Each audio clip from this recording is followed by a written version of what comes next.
নারীদের অধিকার নিয়ে আজকে বাংলাদেশে অনেকেই কথা বলে। নারীদের এই অধিকার বিষয়ে সর্বপ্রথম কিন্তু পদক্ষেপ নিয়েছে শহীদ রাষ্ট্রপতি জিয়াউর রহমান। আলাদা মন্ত্রণালয় করে দিয়েছে 1978 সালের। তো এই যে নারীদেরকে এগিয়ে নেওয়ার ক্ষেত্রে বিএনপি এবং শহীদ রাষ্ট্রপতি জিয়াউর রহমান যে ভূমিকা নিয়েছে, যে বিশেষ করে নারীরা কিন্তু পুলিশ বাহিনীতে এবং আনসার বাহিনীতে প্রথম কিন্তু শহীদ রাষ্ট্রপতি জিয়াউর রহমান রিক্রুট করে চাকরির সুযোগ তৈরি করে দিয়েছেন। নারীদের অধিকার এবং বাস্তবায়নের ক্ষেত্রে আমি একটা অধিকার আছে, সেটা তো বাস্তবায়ন করতে হবে। প্রত্যেকটি পদক্ষেপ কিন্তু বিএনপি নিয়েছে নারীদেরকে এগিয়ে নেওয়ার ক্ষেত্রে। শহীদ রাষ্ট্রপতি জিয়াউর রহমানের পরে দেশনেত্রী বেগম খালেদা জিয়া, এই যে আজকে অনেকেই সংখ্যা বললেন বিভিন্ন ডিপার্টমেন্টের, অধিকাংশ এখন দেখবেন এটার পিছনে কারণ কি, ব্যাকগ্রাউন্ডে কে কাজ করেছেন। অবৈতনিক শিক্ষা ব্যবস্থা যদি বাংলাদেশে চালু না হতো তাহলে এই সংখ্যায় কিন্তু নারীদের উপস্থিতি আমরা পেতাম না। এটাই কিন্তু বাস্তবতা। আজকে চাকরির ক্ষেত্রে যে আপনারাই বলছেন যে লাইফ স্টকে যারা এবং উপবৃত্তিও দিয়েছেন, যে অধিকাংশ আপনারা নারীরা এখানে কাজ করছেন এবং রেজাল্টের দিক দিয়েও কিন্তু নারীরাই ভালো করতেছে। সমাজে এই যে আজকে ফ্যামিলি কার্ড যেটা দেওয়া হচ্ছে, আমাদের নেতা মাননীয় প্রধানমন্ত্রী দেশনায়ক তারেক রহমান তিনি কিন্তু তার বক্তব্যে নারীদের সম্পর্কে তিনি অনেকগুলি কথা বলেছেন এবং উনি বলেছেন ওনার জীবনের ক্ষেত্রে প্রভাবিত করেছেন 3টি নারী। ক্যাটাগরিক্যালি উনি ব্যাখ্যা দিয়েছেন আমাদের একটি প্রোগ্রামে, সেমিনারে, যে মা ছিলেন প্রধানমন্ত্রী, উনি তার মা দ্বারা প্রভাবিত হয়েছেন। তার সহধর্মিণী ডাক্তার জোবায়দা রহমানের কথা বলেছেন এবং তার কন্যা ব্যারিস্টার জাইমা রহমানের কথা বলেছেন। তো এই যে আজকে ফ্যামিলি কার্ড নিয়ে, যে এই ফ্যামিলি কার্ডটা নারীর সম্মান বৃদ্ধির জন্যই কিন্তু এটি করা হয়েছে এবং স্বাবলম্বী করার জন্য দুইটা দিক কিন্তু বিবেচনায় নেওয়া হয়েছে, যে নারীরা যাতে সংসারে নিজেদেরকে সম্মানিত করতে পারে এবং নিজেদের যাতে স্বাবলম্বী করতে পারে, সেই জন্য কিন্তু ফ্যামিলি কার্ডটা নারীদের নামে চিন্তা করেছে বিএনপি।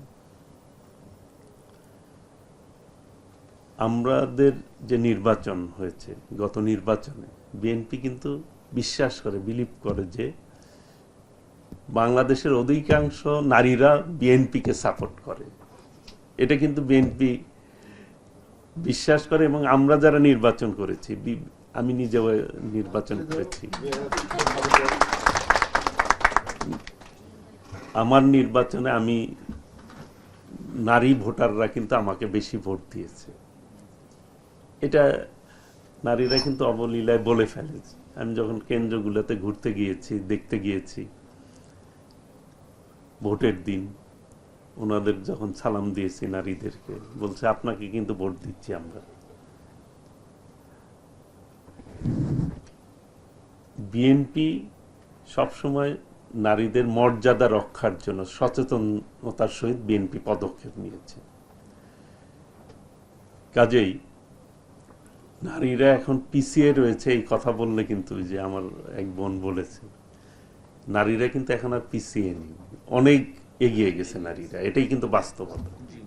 এবং একজন নারী একজন পুরুষের চাইতে সব দিক দিয়ে সচেতন থাকে।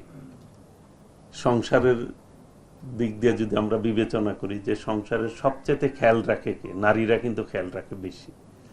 তাদের স্বামীদের খেয়াল রাখে একদিক দিয়ে, তার সন্তানদের খেয়াল রাখে, টোটাল সংসারটা কিন্তু নারীরাই পরিচালনা করে। এটাই কিন্তু বাস্তবতা, আমরা যেভাবেই ব্যাখ্যা করি।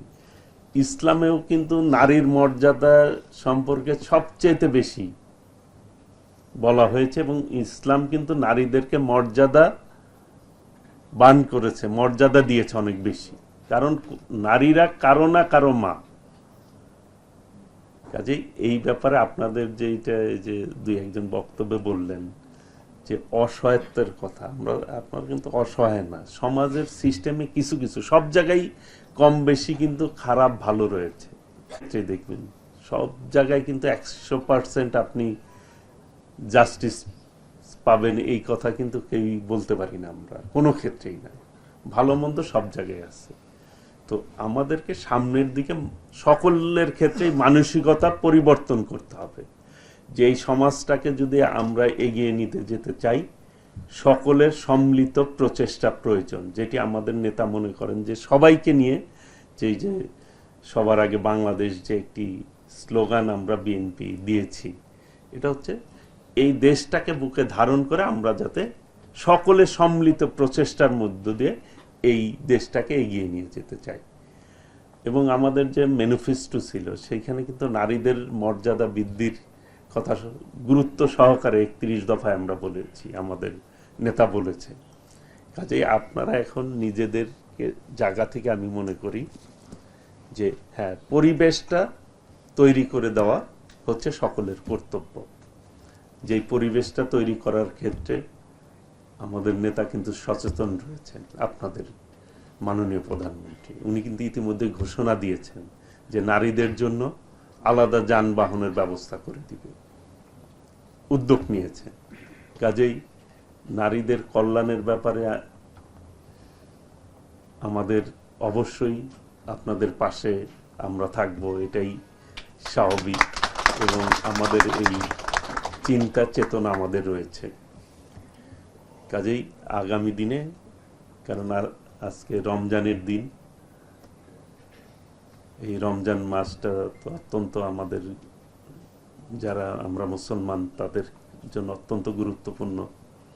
সামনে ইফতারের টাইমেও সবাই বাসায় যায় হয়তো ইফতার করবেন, আমি বেশি কথা বলবো না। তো প্রাণী সম্পদ ডিপার্টমেন্টের যারা এখানে আছেন আপনারা, এই ক্ষেত্রে তো নারীদের অংশগ্রহণ আপনারা বিভিন্ন জন ব্যক্ত করেছেন যে প্রান্তিক খামারিদের সংখ্যা কিন্তু নারীরা অনেক বেশি। যেই হিসাব আমি এখানে দেখলাম যে প্রায় যে কয়টি বড় খামারি, মাঝারি খামারি এবং প্রান্তিক খামারি, সব জায়গায় নারীদের সফলতা কিন্তু অনেক বেশি। এবং গ্রামে যদি এখন যান, যে নারীরা নিজেরাই কিন্তু উদ্যোগী হয়ে, নারী উদ্যোক্তার সংখ্যা কিন্তু অনেক বৃদ্ধি পেয়েছে। আমি আমার নির্বাচনের সময় নারী উদ্যোক্তা একটি ফোরাম ছিল আমার শহরে, তারা সকলে মিলে আমার নির্বাচন করেছে এবং তাদের সংখ্যা আমি দেখলাম যে কম না, প্রায় 250-র অধিক নারী উদ্যোক্তা। কেউ পিঠা বিক্রি করে, নিজে ঘরে পিঠা বানিয়ে পিঠা বিক্রি করে, কেউ এই কেক বানাচ্ছে, কেউ হস্তশিল্প যেটি আমরা বলি সেই শিল্পেও অনেকেই এগিয়ে গেছে।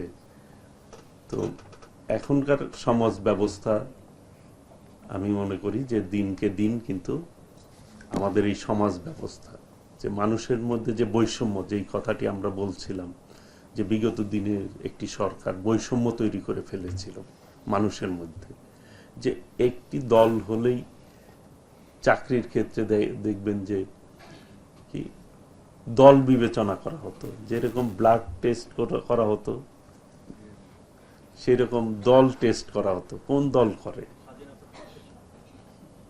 এই যে মানসিকতা, আমরা যদি দেশটাকে ভালোবাসি, সব মিলে তো আমাদের এই দেশটাকেই আগে প্রাধান্য দিতে হবে। মেধাকে মূল্যায়ন করে নাই, দল বিবেচনা করেছে। আমাদের ক্ষেত্রে কিন্তু আমাদের নেতা প্রথম দিনই যখন সচিব সাহেবদের সাথে বসেছে, প্রধানমন্ত্রী হিসাবে তিনি প্রথম মিটিংয়ে কিন্তু সকলের উদ্দেশ্যে বলেছেন যে দল বিবেচনায় না, যোগ্যতা বিবেচনায় আপনারা কাজ করবেন, দেখে কাজ করবেন, যে যত বেশি যার জায়গা থেকে যে যোগ্যতা অর্জন করবেন সেই কাজ করবেন, তাদেরকেই আমরা মূল্যায়ন করব অবশ্যই। দিন শেষে দেশটা আমাদের সবার। কাজেই আপনারা যারা এই জায়গায় আজকে চাকরি করছেন, কর্মক্ষেত্রে এসছেন, সবাই কিন্তু যার যার যোগ্যতা দিয়ে এসছেন। কাজেই এই বিষয়টা আপনারা বিবেচনায় নেবেন, যে এই যে চাকরি করছেন আপনারাও যেরকম সরকারের কর্মকর্তা, সরকারের কাজ করছেন, আমরাও কিন্তু সরকারের একজন, যেটা আমরা বিবেচনা করি আর কি। আমরা নির্বাচন করেছি, আমাদের একটা সরকার রয়েছে, আমাদের মাননীয় প্রধানমন্ত্রী যে মানসিকতা নিয়ে কথা বলেন, উনি যে ক্ষমতার জায়গাটা, উনি কিন্তু নিজেকে ক্ষমতাবান বলেন না, দেশ পরিচালনার কথা বলেন। দেশ পরিচালনার দায়িত্ব পেয়েছি আমরা, জাস্ট জনগণের সেবক হিসাবে আমরা দায়িত্ব পালন করতে চাই। কাজেই আপনাদেরকে আমি আহ্বান জানাবো যে এই নারী দিবসে নারীরা আর আপনারা পিছিয়ে নেই, আপনাদের কোনোভাবেই নিজেদেরকে অসহায়ত্ব বোধ যেটা বলে ওইটা ভাবার কোনো কারণ নাই, ওইটা কখনো চিন্তা করবেন না। আমাদের সরকার থেকে আপনাদের কাজের পরিবেশ তৈরি করার ক্ষেত্রে সর্বোচ্চ সজাগ থেকে আপনাদের সেই পরিবেশ আমরা তৈরি করে দেব ইনশাল্লাহ, আপনাদের পাশে থাকবে। নারী দিবসে আগামী দিনের আমাদের অঙ্গীকার হোক, সকলে মিলে এই দেশটি আমরা গড়ে তুলব ইনশাল্লাহ। বৈষম্যহীন একটি সুন্দর বাংলাদেশ আমরা গড়ে তুলব আমাদের মাননীয় প্রধানমন্ত্রীর নেতৃত্বে। এই আশা, এই প্রত্যয় ব্যক্ত করে আমি সকলকে আবারও ধন্যবাদ জানিয়ে আমি আমার বক্তব্য শেষ করছি। সকলকে ধন্যবাদ।